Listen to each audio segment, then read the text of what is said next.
3.7 ভোল্টের লিথিয়াম 6টি ব্যাটারি দ্বারা 12 ভোল্ট ব্যাটারি তৈরি করা হয়েছে রিচার্জেবল।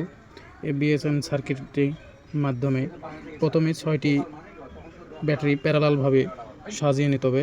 নেওয়ার পরে সহজ উপায় কানেকশন হচ্ছে, এই সার্কিটের গায়ে লেখা আছে 12 ভোল্ট, 7 ভোল্ট বা 8 ভোল্ট এবং 4 ভোল্ট। এই যেভাবে আছে, যেখান থেকে 12 ভোল্ট আউট হবে ওখানে 12 ভোল্ট দেবেন, যেখান থেকে 8 ভোল্ট আউট হবে ওখানে 8 ভোল্ট দেবেন, যেখান থেকে 4 ভোল্ট আউট হবে ওখান থেকে 4 ভোল্ট লাগাবেন এবং জিরোতে ব্যাটারির নেগেটিভ পয়েন্টটা বসাবেন। তাহলে কানেকশন শেষ হয়ে যাবে, আর অন্য কোনো কানেকশন নাই।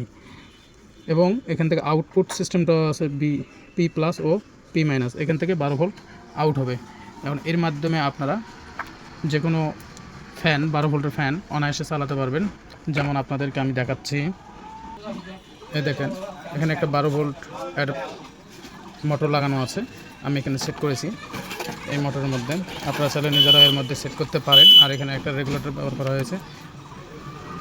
এই যে রান হয়ে গেল, ফুল স্পিড, হাই স্পিডে চলবে। এই দেখেন আমার কাছে অন্য কোনো কানেকশন নাই, শুধু ব্যাটারি দ্বারাই চলছে। ধন্যবাদ সকলকে।